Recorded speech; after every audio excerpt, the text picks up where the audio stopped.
free. That's Exploring Sovereignty with Elizabeth, Sundays at 11 a.m. or anytime on your favorite podcast app. Connections Radio Show is all about tapping into our hardwired hunger to connect.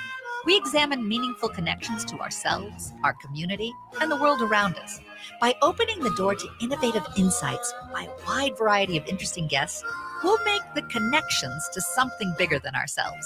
Join me, Lori Fitz, your host of Connections Radio Show, and together we'll make the connections. Saturday mornings at 9 a.m. on AM 950, the progressive voice of Minnesota. With a look at your AM 950 weather, I'm Patrick Lilia. Cloudy tonight with a low of 69, then Saturday a chance of rain and storms with a high of 85.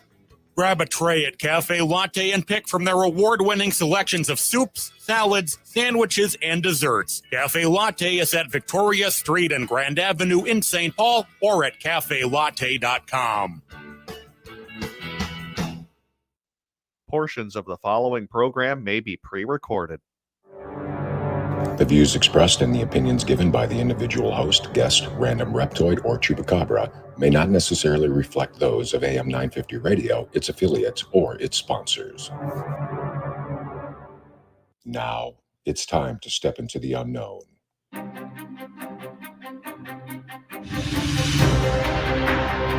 There are things people experience but never talk about. A shadow moving in the corner, flickering of the lights, a disembodied voice. We invite you to talk with us. Share your story, share your experience, because this isn't just your story. This is our story. This is GhostBox Radio with Greg Bakun. And this is GhostBox Radio on AM 950, where every night we talk about the paranormal, ufology, Bigfoot, and so much more. My name is Greg Bakun, and thank you very much for joining me tonight. Boy, what a week this has been. It's Friday. Thank goodness for that. And it's Casual Friday tonight. And I don't know, it's been quite the week for me. And I'll tell you, first of all, we weren't even on for 2 nights of the week because we had a situation here on Tuesday that allowed us not to be on the air, which has nothing to do with the station, but it just had to turn out that way. And then last night or yesterday, around 2 to 3 p.m. Central Standard Time, I came down with a very heavy sort of, like, it was like a shift, but it was like a very heavy headache, kind of felt sick to my stomach, didn't feel well at all. I found out that there was other people who felt that way as well. That's around the same time. Anybody else out there? So I'm talking between, 2 to 3 p.m. Central Standard Time. Did anyone else feel that? Anyone else feel like a shift yesterday? Because I'd be very interested to know if there's like something energetically that had kind of rumbled through. And I'd be very curious to know what you all thought about that, if anything like that had happened. So just let me know. And don't forget, folks, this is Casual Friday, so anything goes. We can talk about whatever we want. I have some stuff to talk about, but if we want to move the conversation somewhere else, we are more than happy to do so. And you can call in 952-946-6205, 952-946-6205. Let me know what's on your mind. Also, you can put your comments into the comment area of any of the Facebook Lives that you are watching this from right now, if you are watching a Facebook Live. And of course, you can send me an email, comment@ghostboxradio.com. And of course, in studio or at station tonight with me, I have Mr. Adam. How are you tonight? Doing pretty good. I've noticed the change in the station. There's no lineups anymore for the Taylor Swift Ant concert. All the tents have been put away, and I haven't actually seen any ants tonight so far, which is nice. Well, I did on Wednesday, and they did have them put away on Wednesday, but there was still a couple who refused to be evicted. They were looking for those post-sale ticket masters. They were hoping that they'd get deals on the vendors who didn't want to bring the T-shirts back with them, that maybe they get a good deal on Taylor Swift T-shirts or something. I'm not quite sure. Now, a couple things here I wanted to ask you about, Adam, because I watched some stuff, and a friend of mine, a demonologist out in the East Coast, Brian, he had he had written to me, or not actually, it had nothing to do with me. I turned it into always stuff about me, Brian Taylor. But I saw on his Facebook feed a couple weeks ago a documentary that immediately got my interest. Okay. Have you ever heard of The Devil and Father Amort? No, I have not. So this is a documentary directed and presented by William Friedkin, who was the director of The Exorcist. Yeah. He had never seen, they make it sound like all of us have. He had never seen an exorcism, and he wanted to do so. He wanted to record it. He wanted to document it. And so back in 2017, he directs this documentary, The Devil and Father Amort. Do you know who Father Amort is by chance? Yes, I do know who that is, but I did not know they made a film about it. Right. And so for those who don't know, he was an exorcist in the Vatican, and they made a movie that came out this year, the Pope's Exorcist, with Russell Crowe. Yeah. And I didn't know about this documentary either until I saw Brian's post. It's a short documentary. It's it's about 69 minutes. You got to check it out. Yeah, because I know the Pope's Exorcist was based on a true story, hence the air quotes that you can't see. Right. Based. But yeah, I kind of want to check this one out. So I'm going to give away some plot points to this, because this is what freaked me out. And, you might want to watch watch it and then sleep with the lights on again, sort of thing. My wife's really getting sick of the lights on. Yeah, well, so he goes because there's this woman named Christina who needs to be exorcised. She has been to multiple priests. She's been exorcised many times, and she has agreed to allow, first of all, Father Amort, which is thought to be the best person to do this. At that time, I think he's 91 years old. At the time of making the documentary, during the documentary, the filming of the documentary, he celebrates his birthday, and she allows William Friedkin to document it. And so they interview her beforehand, and she seems just fine. She's just like, I have something with me and I need to have it exercised. And I'm like, okay, well, this is where we're going to see that this sort of thing is much tamer than what is in the movies. Mm-hmm. So, okay. Now, obviously, we're not talking Linda Blair type, Yeah. Let's be honest about it. But what we are seeing here is they go ahead and they record it. And as soon as Father Amort starts to do prayer and stuff, and they have to immediately contain her. I can see that you're enjoying this already. Okay. She starts screaming. Ooh, okay. There's more than one voice in those screams. Oh, Lord. That's kind of what I was thinking, where I'm getting like kind of freaked out already over here about it. And I was just like, maybe it's just how she screams. I mean, for those tuning in, they're probably just like, what are they talking about? We're talking about exorcism. But it's more than one voice. So it's kind of like one of the Tibetan throat singers, but with someone who is in the throes of an exorcism. Right. And so, holy cow. So there's another priest that's containing her and her boyfriend. And at the end of it, once they actually had to contain her again because they're doing blessings on her parents. And when Father Amort did it on her mother, she got even more violent. Like, it was even worse, much more like profound. And you're watching this on screen, and it stops on a still screen with her boyfriend looking at the camera while holding her back. Mhm. Right away, I'm like, this isn't right. That look on his face, what is going on there? And where can you get this? I got this off of Amazon. Uh, I had to rent it. okay, that's well worth it. It's well worth it. So I'm going to tell you a little bit more. And like, I'm not trying to ruin it for anyone, but in a way, I feel like I have to talk about it to somebody. um, and Joanne Stewart in the chat, she's like, nope. So they reach out to Christina. William Friedkin reaches out to her again, and he's like, I'd like to interview you.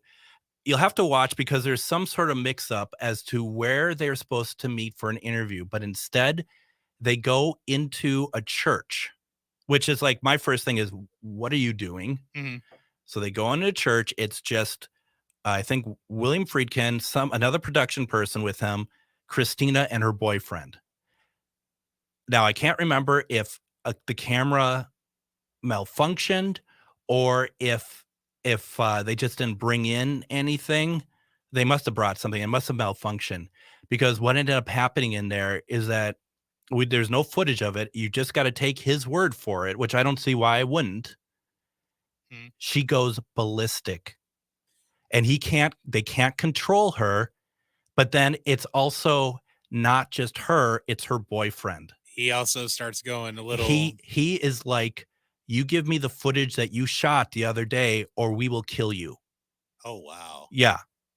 I mean, I'm once again, I'm just like kind of goosebumping over here. Wow. That actually brings me to, like, I had a friend whose son would growl every time he went into a church. Yeah. Like, uncontrollably growl. That is not right. No. That's not And that's a good the first thing thing that flashed in my mind was her telling me about her son when he was little would just growl.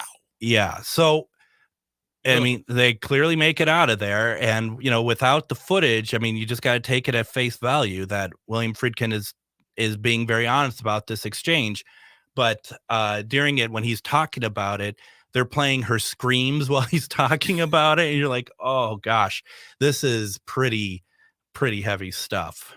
Okay, so this is going to be a rent for Amazon coming up here probably this Sunday. Yeah, and this is where you do want to have the lights on. I will watch it during the day. Yeah, I mean, this is not a this is really good, but if you're not into this, and like I said, Joanne, she just wrote gone. Nope. It sounds like that she actually like left the broadcast, and I don't blame people, because this stuff is pretty heady, but this was a very very serious program, and he goes to a lot of like doctors as well, getting the opinion of what could this possibly be beyond, like a possession, so he's trying to figure out if, and he's playing back tapes of Christina. He's going through a lot of other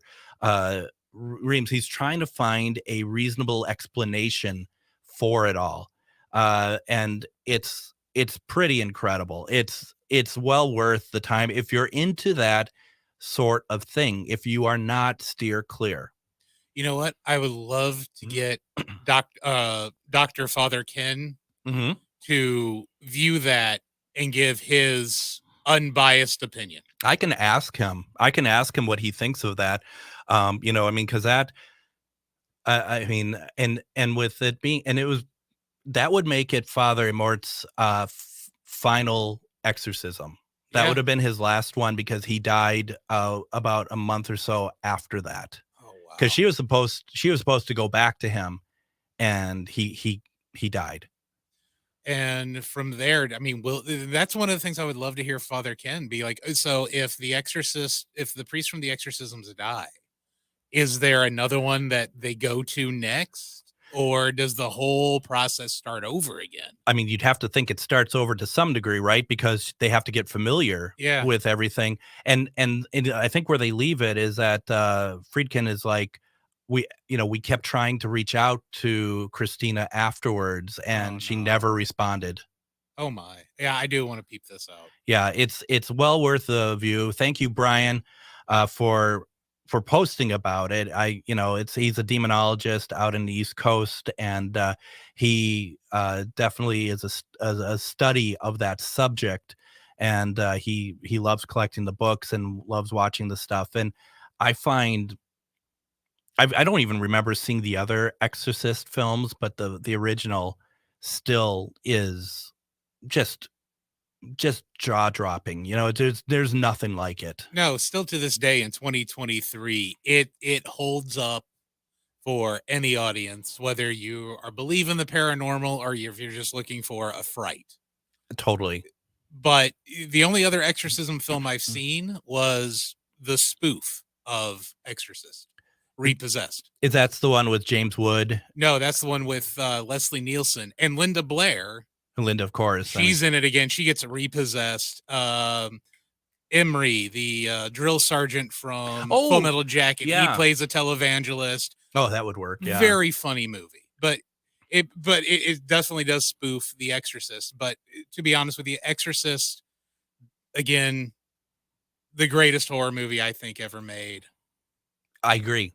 There's no topping it. No jump films, no slasher films, no psychological thrillers. No. Exorcist is the top, and then it's a far drop from everything else until you get to a true documentary, and that might actually be scarier than The Exorcist. Well, it's certainly, and I hope I'm not overselling it, but yeah, take a watch and let me know. And we're gonna head to break here in a second, but I do want to say when we come back, I'm gonna talk about Linda Blair's story. It made me think about something before we get really too far down this. So I just want to also let people know that we're giving away tickets tonight to the last voyage of the Demeter,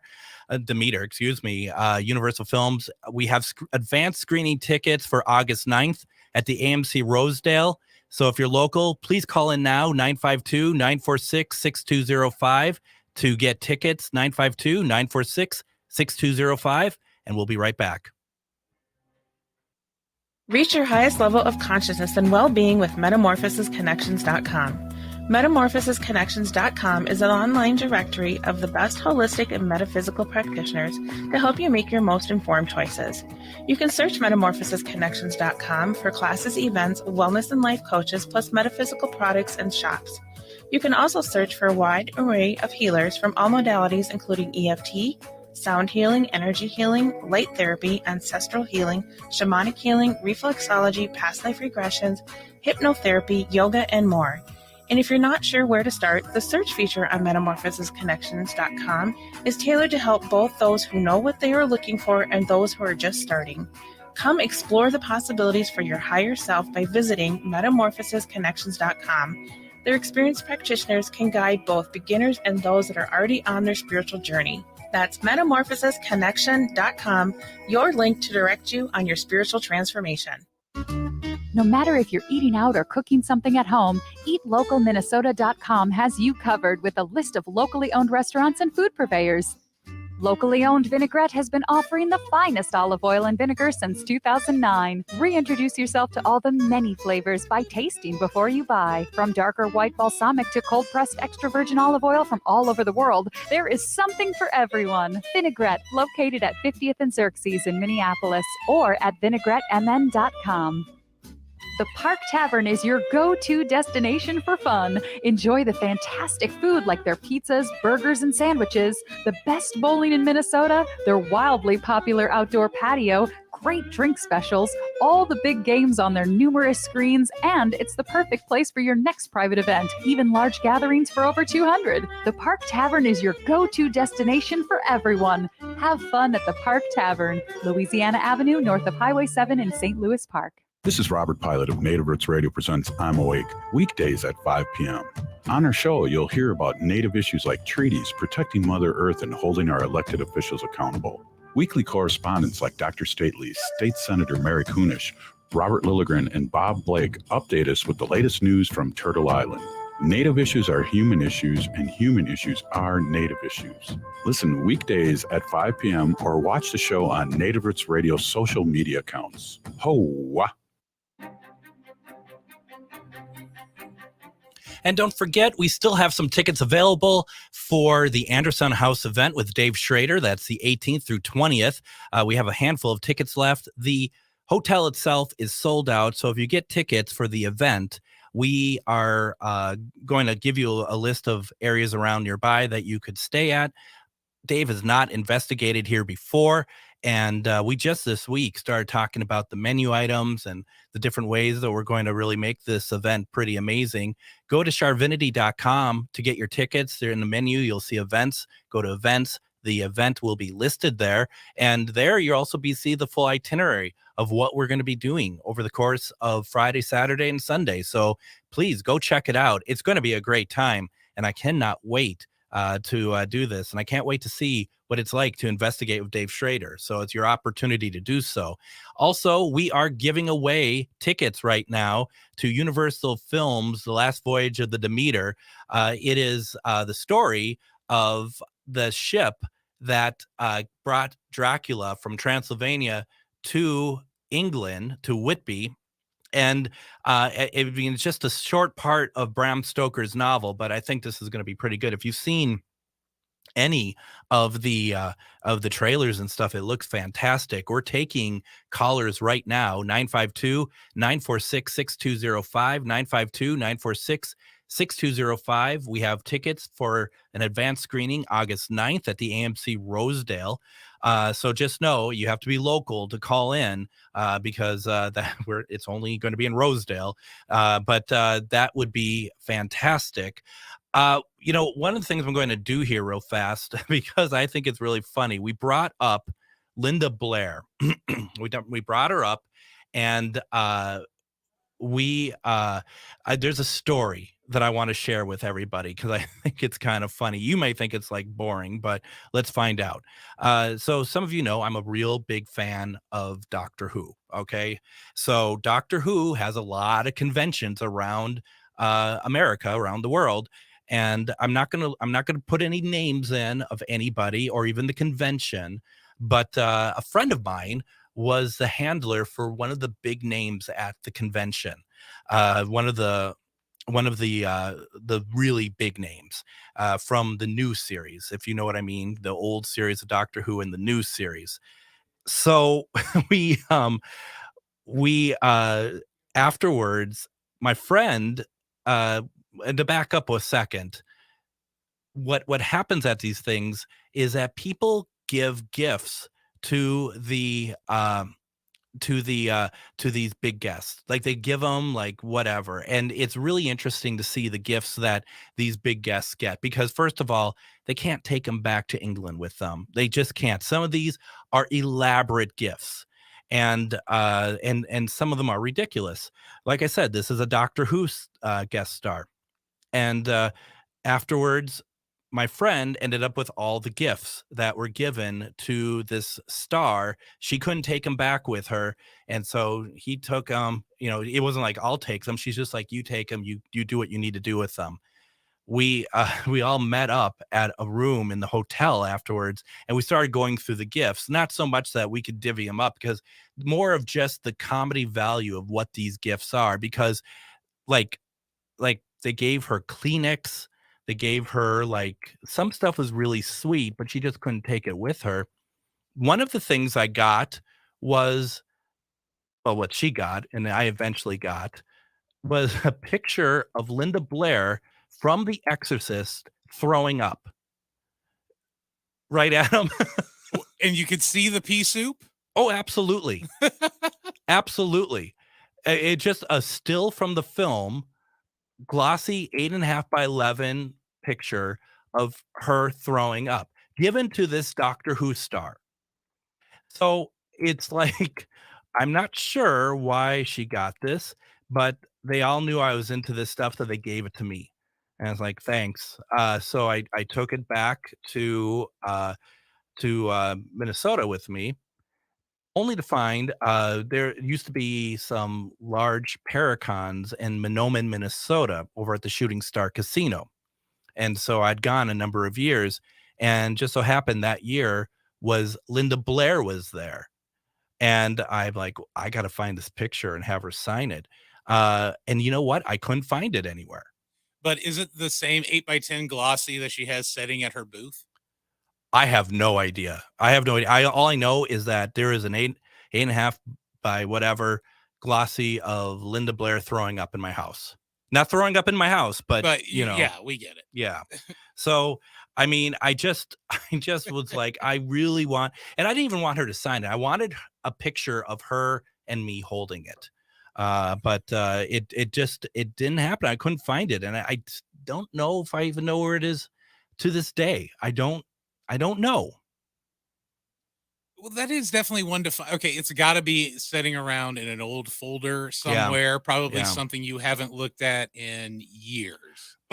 Like probably an old case file, old case study you had from that time period of investigating.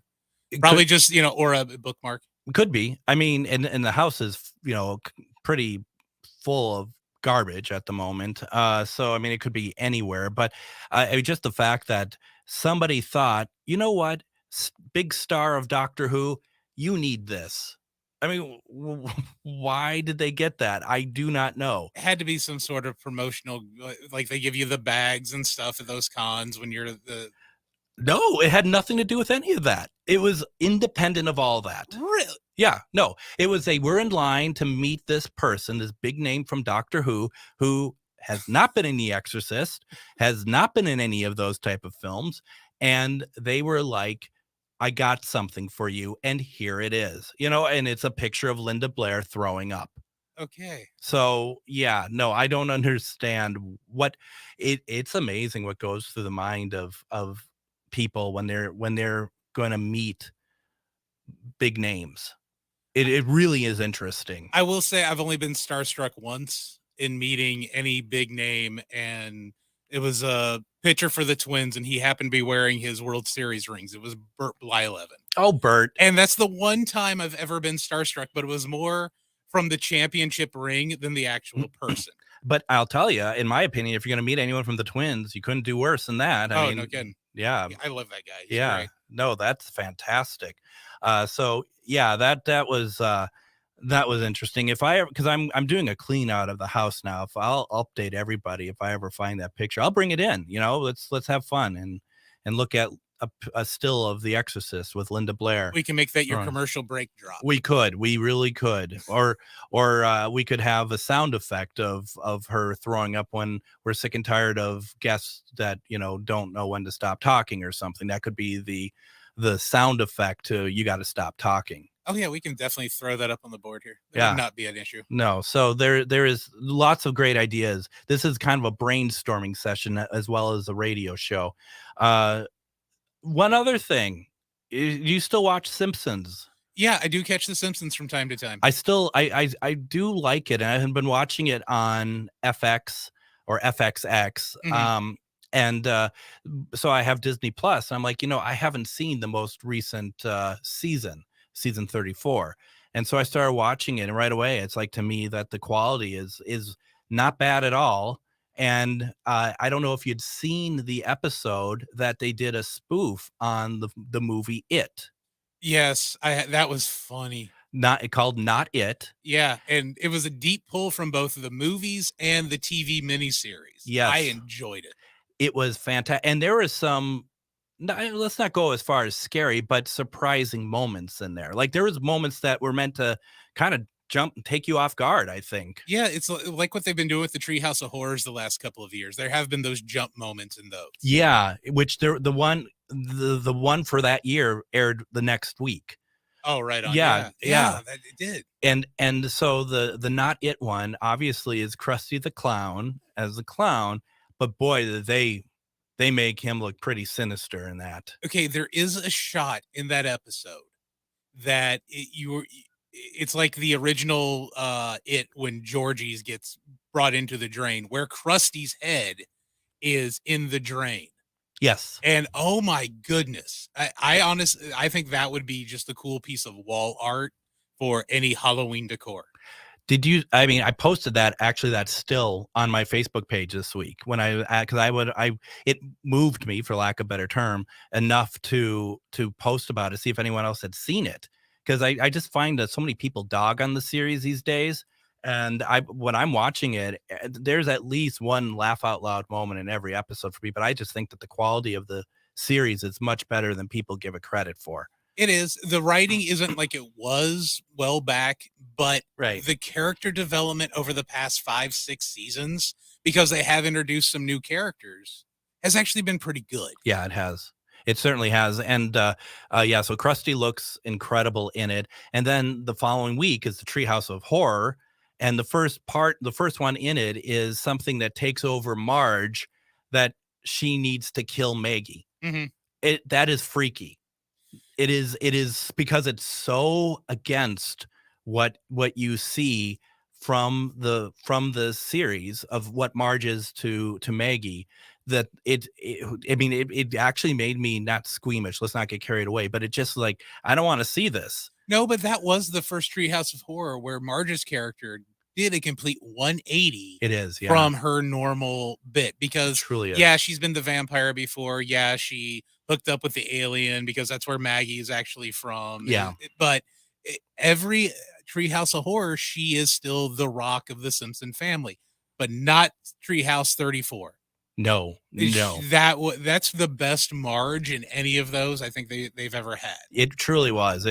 So definitely for those of you who are just like, I haven't watched in a while. If you have Hulu, Disney Plus, they're streaming on there. Season 34, the It version is called Not It, and it covers both chapters of the films within one episode, and then you have the Treehouse of Horror after that the following week. Really good stuff. Is it sad though when it comes to It? I do like that original from like 1990, 94, somewhere around there, better than the two full featured flicks. Oh yeah, absolutely. I mean, yeah, no, and it's kind of my way of also of like, if you ever seen Salem's Lot from 1979. Yes, I absolutely love that movie. I remember sneaking out to watching my mom and her boyfriend. They had rented the video, and I snuck out of my bedroom. My mom's boyfriend at the time, a guy named Marty, noticed me, and he's like, well, come on and let's watch it. And my mom's like, he can't watch this. And Marty's like, no, sit down and watch it. And then my next movie I peeped out after that was like The Lost Boys. And then that started me going down the horror movie trek, if you will. Sure. Was Children of the Corn. Well, and so Salem's Lot was, for those of you who may not know, the original film was actually a miniseries on CBS. It aired 2 consecutive Fridays in 1979. So I was 4, and I don't know why I was allowed to watch this, but the cliffhanger to the first part is like burnt into my brain. It's watching it now, I still think it's very scary. I still think it's like one of the best, definitely one of the best television horror films of all time. Like it should have been a theatrical release like it was in the UK.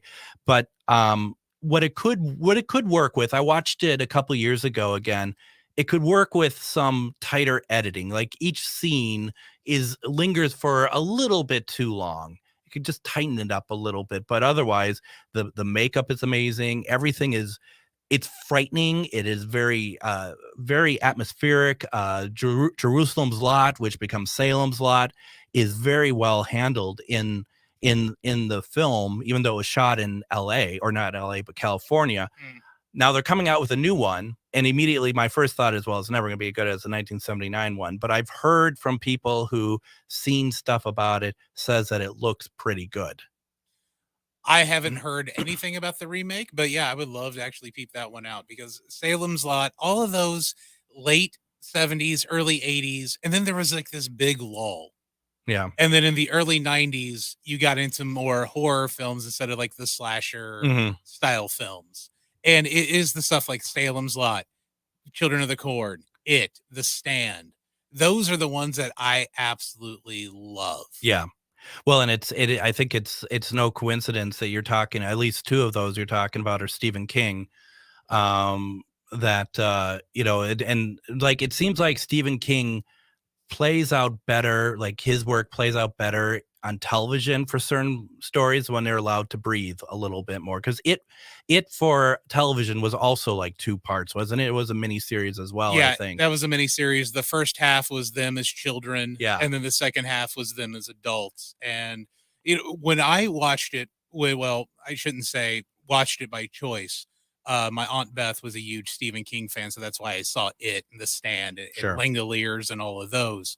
But I remember duct taping my cousin, me and my best friend, duct taping him to a chair and making him watch that while we Nice. had to babysit him one day. And to this day, my cousin Brandon is still petrified of clowns. Right. Yeah. Well done. But hey, that's what a loving cousin does. Yeah, right. Exactly. That's how that works. Well, especially clowns like that. Now, I haven't seen chapter 2 of the film, the recent film version of it. I got the 4K release of it. I just never got around to it. Was watching it. I watched the first part with an ex-girlfriend, and then we broke up, and I just never gone around to watch the second part. But I mean, I enjoyed the first part of the more recent one. I thought that was pretty good. My 14-year-old has said that It Part 1 is better than It Part 2. I could see that. I mean, there's something just more interesting about children facing that sort of fear, you know, and I think that when you're going up against something like Pennywise, I think it's much more interesting to see how children deal with that. But it's also, I mean, since the second film is the same with the miniseries, that the children are now grown up. I mean, it's like, what have they dealt with their entire life? Yeah, because if you remember, there's the one who ends up killing himself. Yeah. Like right away, as soon as he gets the phone call that it is back. Yeah. And then you have the little girl, and I'm blanking on the characters' names. I apologize. But she had a rough childhood to begin with. Then Space Clown Spider shows up, ruins more of her childhood. And then she even is having a rough, adult life too. Yeah. When Space Clown shows back up. Absolutely. And that's the character you always end up feeling for. And like I said, I apologize. The characters' names escape me right now. But that's the character I think they should have based the second or the first movie around, would have been the little girl, to be honest with you. Absolutely. We're giving away tickets to The Last Voyage of the Demeter. We still have some tickets. We've had a call come through. Give us a call, 952-946-6205. That's 952-946-6205. That advanced screening is going to be taking place August 9th at the AMC Rosedale. Give us a call. Adam will take down your particulars so that we can get you those tickets. What we're going to do, we're going to take our second break. When we come back, we're going to keep talking about these horror movies and whatever else comes to mind, plus what you want. You're listening to GhostBox Radio on AM 950. If you own a holistic or metaphysical business and are looking to expand, then you need to be listed on metamorphosisconnections.com. It's a network where you can grow with like-minded practitioners and reach new clients. Metamorphosisconnections.com is an online directory you need to list yourself and your business. Our platform makes it easy for you to create listings of your products and services, and you can also choose to list your classes, events, and so much more. Metamorphosisconnections.com helps you create weekly and monthly promotional ads targeted towards your potential clients and promotes them for you via social media and newsletter. There are clients searching for your specialty right now. Let us help them find you. Start your listing today so you can share your own unique gifts and talents by finding the level of membership that best fits your needs. Let us help you reach your clients that are searching for what you do. Visit metamorphosisconnections.com and sign up today. Hi, this is Chad from AM 950. Snap Construction is arguably the most well-reviewed roofing, siding, window, and insulation contractor in the metro. Ryan is so excited about working with AM 950 and our listeners that he wants to help us grow. This is Ryan, owner of Snap Construction. I was friends with Chad long before I started marketing with him. I was a bit skeptical of radio advertising before Chad convinced us to run ads. The advertising's been so successful, we want to help the station grow. We've absolutely loved working with the listeners of AM 950, and we all know how extremely extremely important this radio station is to the community. To help AM 950 grow, Snap Construction will be putting up proceeds to assist the station in marketing on social media. Snap Construction encourages you to follow, engage, share, and interact on the AM 950 social media platforms. Together, we can all work to ensure AM 950 continues to thrive and grow in our communities. We stand by our work with a lifetime craftsmanship guarantee. For a free estimate or more information on our financing, call 612-333-SNAP or check us out online. With a look at your AM 950 weather, I'm Patrick Lilia. Cloudy tonight with a low of 69, then Saturday a chance of rain and storms with a high of 85. Get paid to upgrade. Warner Stellian will buy your appliance for $50 during our trade-in sale. No one else saves you more time from shopping to free professional delivery like Warner Stellian. Put us to the test. Shop Minnesota family-owned WarnerStellian.com.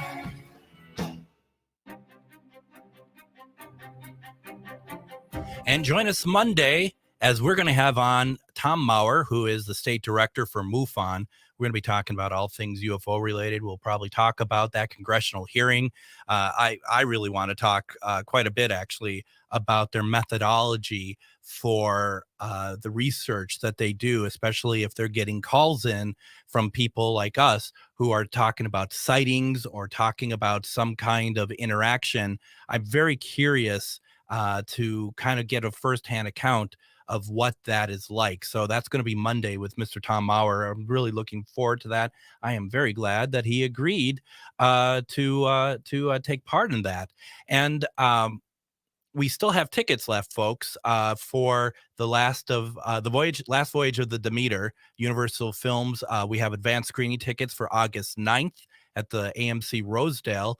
You have a chance to get tickets, and one pass is for two people.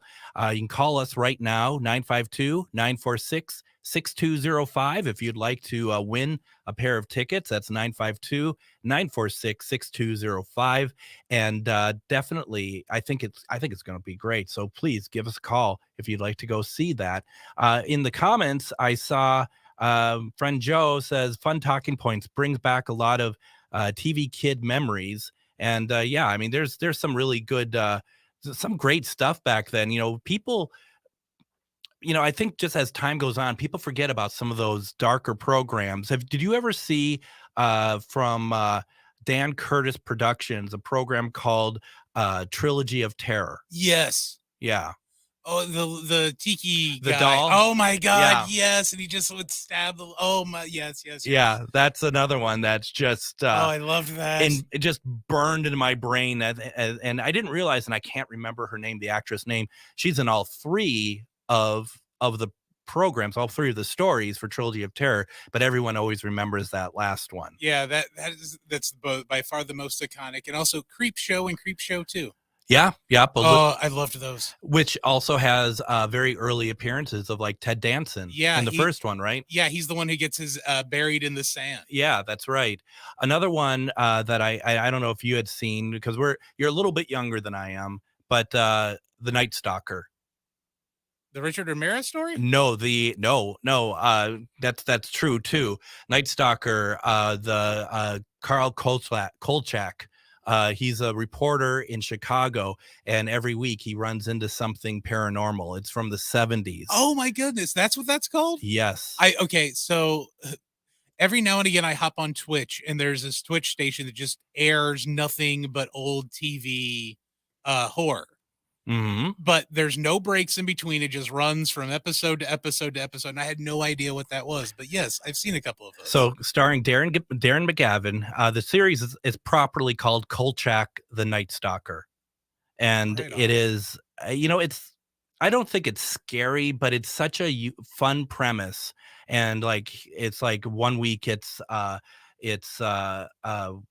I'm blanking on names. The serial killer from London, Jack the Ripper. Jack the Ripper. Like, he survived, and he's in Chicago. Mm-hmm. And the funny thing is like some parts look like it's shot in Chicago, but the series was actually mainly shot out in LA in the 70s. So you do get that kind of like, this doesn't look like Chicago sort of thing, but it's some great names, some great guest stars and stuff. So that's another one I would say definitely really fun stuff. And one more thing I was going to ask you, I don't know, were you ever a fan of Futurama? Yeah, I dug. My favorite episode is 30% Iron Chef. That is my favorite episode. But yes, I do like the Futurama. Have you watched any of the new ones? No, I have not. Okay. Because I have Hulu. It's on Hulu. They drop new episodes every Monday. Excuse me. The first one, not great. Okay. It was not. I mean, I was gonna say though, it made me almost not sure if I wanted to watch any more. Mhm. You know, it just was kind of like very lip service to Hulu, even though it's like an inside joke, and it's just like kind of when Futurama gets a little like up its own butt. Yeah. You know, and we've seen that a lot actually in the series. The second episode is actually pretty beautiful. Right on. It's really good. It's like this is the Futurama I remember. So once again, if you're able to do so, definitely check it out. Yeah, I wasn't sure about the relaunch of Futurama because they tried it a few years prior on Comedy Central, I think it was. Yeah. And it didn't fly for me, to be honest with you. Yeah, no. But the originals, I absolutely dug the original sets. There is one, I think, from the Comedy Central, because it was on Fox, it went away, and it came back. I think it came back as Comedy Central first, then came back as Sci-Fi, and then now it's on Hulu. And maybe I got the two in between wrong. I don't quite remember. But there was one where it was like kind of out of universe story where it's about like salmon, and their characters are salmon. And they're like, you know, and so you have like the mating ritual and stuff like that, and they're all, you know. I think I kind of remember that one, yeah. And it's like, what are you thinking? I'm just like, and this does nothing for me at all. I don't like this, you know. It's just I get the point that you want to be creative, you want to do, but it just seems like this is really a stretch. No, but then you've also got the Slurm episode. Oh, that's the best though. And then what's the other one? The supposed to be Ally McBeal, where the aliens are getting the Earth signal like 3,000 years later. Yeah. And Ally McBeal episode gets cut off, and then they come to Earth. Oh, that's right.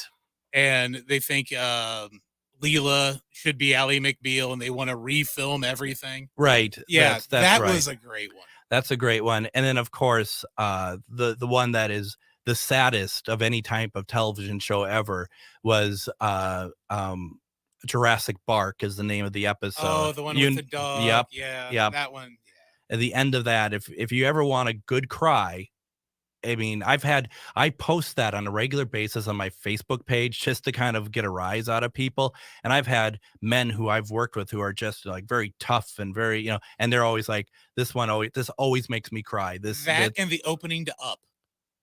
Oh yeah. Yeah. Those two cartoons. Yes. Yeah. Yeah. No, it's certainly it's certainly it's amazing what these programs can do to really touch your heartstring, to really come after you. You know what I mean? It's pretty amazing. And then when you get into the cartoon realm, where they're animated characters, but the writing is so good that you actually kind of form a small bond. And I don't know if that's the right word, but I think it's so. like, yeah, when Fry, he has his dog back for a minute, and it's just like, oh man, the dog barks. I'm walking on sunshine. Yeah. There's also one too, where and if anyone has lost a parent, this is one that gets to me too. Is that there's something with the timeline, of course, going back to 1999 again, December 31st, 1999. Fry has to get something from his mother, and so it's not really his mother, but it is his mother, so to speak. And what he's dealing with is, I just want like another day with her, you know, and that's kind of the premise of that. And anyone who's lost a parent or something, or any loved one, where it's just like, I just want another day with them. And that one, when I first watched it, I was like, oh, wow, that's pretty powerful. But now since I've lost both my parents, that's one of those that I'm just like, I could really understand where that comes from, and all the other people, other characters of Futurama are trying to pull him kind of back out because they need, it's like the whole universe is on the balance of whatever Fry is doing, and of course, he just wants to have time with his mother. Yeah, that is one of the tougher ones. Yeah, but but overall it is a good episode. It's a great episode, and those sort of things where you just can have those moments and relate, like you said, with an animated character. That's pretty incredible, actually, when you think about it. That you're just like, oh, I get you, I understand you, Fry. Of all people, I understand you. Fry's the easiest one to understand out of that group, I mean, there's so many good ones, and as you mentioned, Fry in the Slurm Factory. Yeah, that is like the takeoff on Willy Wonka and the Chocolate Factory. It is such a great homage to that story, and it's probably one of my favorites of the whole series, easily. And their version of the semi-wondrous boat ride in that episode is great too, just like in the movie. My best part is whatever the Oompa Loompas there are, and they do their whole whole song, and then Professor Farnsworth just cuts to Professor Farnsworth angry and goes, "Tell them I hate them." I'm like, oh, wow. I love that. It's just so it's a great program, and it's not funny, but the thing about it is that it's very, when it's really well written, it's very well written. It's just very smart storytelling, very smart comedy. And there's a lot of comedy that I think a lot of people, I know I do, I miss because it is high level comedy, a lot of like science comedy in there as well. Yeah, I don't get a lot of that, but I was never a science guy. I'll hear my wife laugh, but she works in the medical field, so she deals with a lot of things that they'll talk about scientifically, and like, oh, it's like, oh, I was supposed to laugh at that. Right. My bad. Exactly. We are still giving away tickets to The Last Voyage of the Demeter for a advanced screening August 9th at the AMC Rosedale. Feel free to call in if you would like tickets, 952-946-6205. Adam will be taking down your information so that we can get you information to how to, pick up your tickets and whatnot. I'm looking forward to that. We were talking a little bit about it before we went on the air, and it looks really good. The film looks really good, really well made, and it looks genuinely creepy. It does, and it doesn't look like it's going so much for the gore or jump up type of scare like Meg 2, which is out in theaters right now, is doing. Yeah. This one, it's, to me, it looks kind of cool because I only read the abridged Bram Stoker's Dracula, mm-hmm.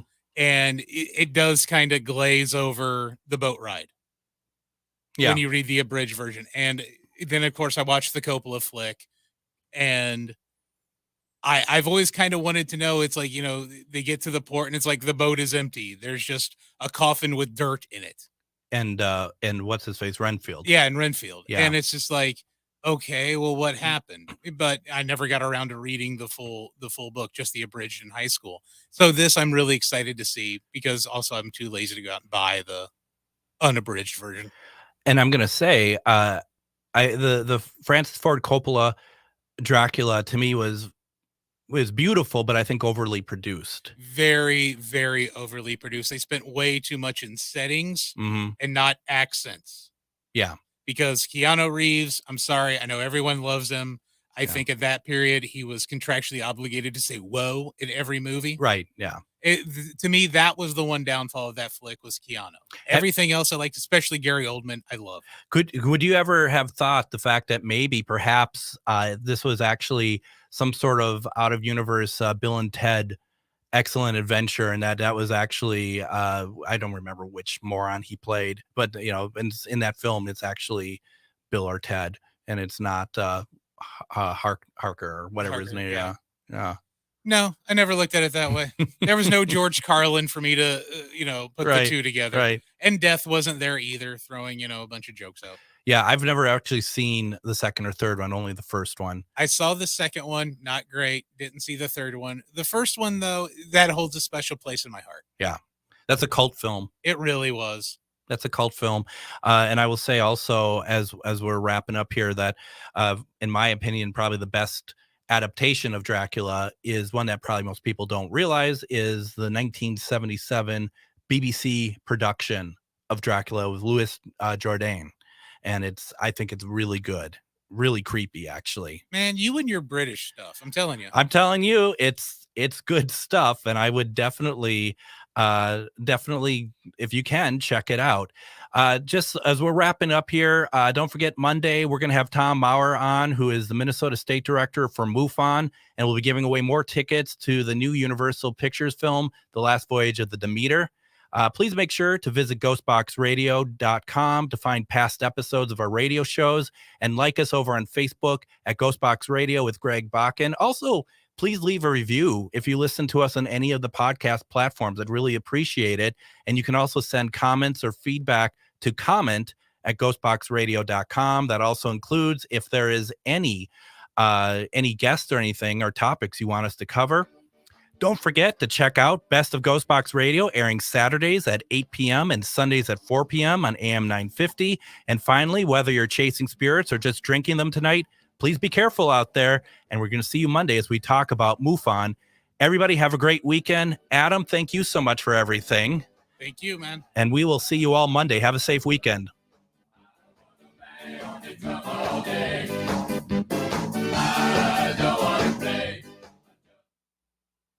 Come on, you know it's true. Work is almost bearable when the Stephanie Miller Show is on. AM 950 KTNF, St. Louis Park, Minneapolis, St. Paul, the Progressive Voice.